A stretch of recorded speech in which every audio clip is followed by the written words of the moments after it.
94 missiles balistiques et de croisière, 194 drones, la Russie a lancé une nouvelle attaque aérienne de grande ampleur sur l'Ukraine ce matin, vendredi 13 décembre. Des cibles énergétiques ont notamment été touchées et tout de suite, des coupures de courant généralisées ont été annoncées à travers tout le pays. Bonjour à tous, c'est Sébastien et bienvenue dans cette vidéo où l'on constate l'efficacité de la stratégie russe d'affaiblissement des infrastructures énergétiques ukrainiennes pendant l'hiver et où l'on se demande comment est-ce que cela pourrait peser dans la perspective d'éventuelles négociations. L'attaque a donc eu lieu ce matin après le lever du soleil. 94 missiles balistiques et de croisière, dont des Kinjal et des Iskander, et 194 drones ont été tirés sur l'ensemble des régions, avec même certains projectiles passant les montagnes des Carpates pour viser la Transcarpathie, ce qui est extrêmement rare, étant donné que ce sont les régions les plus éloignées de la Russie et en général assez bien protégées. La défense antiaérienne ukrainienne a abattu 81 des 94 missiles et 80 drones sur 194, mais ça n'a pas suffi à empêcher de lourds dégâts, et la principale société de production d'électricité, DTEK, de l'oligarque Rinat Akhmetov, a parlé d'un coup très dur sur ces installations. Tout de suite, des coupures de courant ont été décidées à travers tout le territoire.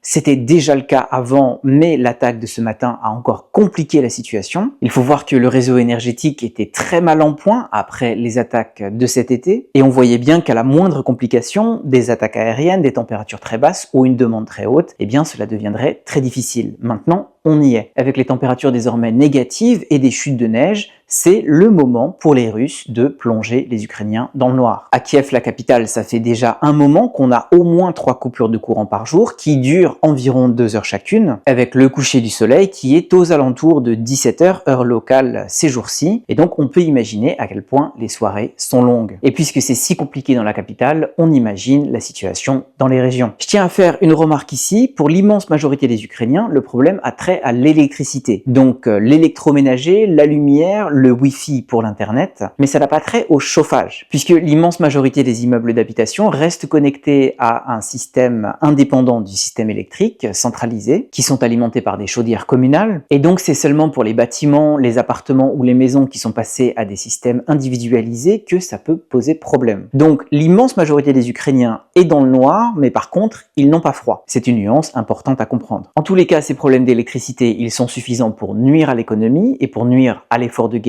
en règle générale, et pour fragiliser encore un peu plus une population déjà éprouvée par près de 3 ans d'invasion généralisée. Et ça continue à pousser des milliers de gens au départ. On avait déjà vu cet été une hausse des départs vers des pays européens. J'avais fait une vidéo sur ce sujet que vous pouvez trouver ici. On parle de 200 000 citoyens ukrainiens qui ont quitté le pays au 3e trimestre 2024, donc 200 000 c'est en considérant la somme entre les entrées et les sorties du territoire. Et si la situation se dégrade, cela pourrait encore s'accélérer d'ici la fin de l'hiver. En tous les cas, ces attaques aériennes, c'est un élément de plus qui joue sur la perspective de futures négociations, car d'une part, ça rentre dans le cadre de la stratégie russe, c'est-à-dire accélérer les avancées sur le front tout en affaiblissant les arrières, mais du côté ukrainien, c'est vécu comme une preuve de plus que les Occidentaux n'ont pas suffisamment soutenu l'Ukraine en amont de l'hiver, que ce soit pour réparer les infrastructures énergétiques ou pour fournir suffisamment de systèmes de défense antiaérienne. Et ça rentre dans l'appréciation plus globale que la présidence répète ces derniers jours, que les Occidentaux ne font rien pour que l'Ukraine se présente à une table de négociation dans une position de force. Ce que la présidence ukrainienne a en tête, c'est qu'il n'y a pas suffisamment de livraison d'armes,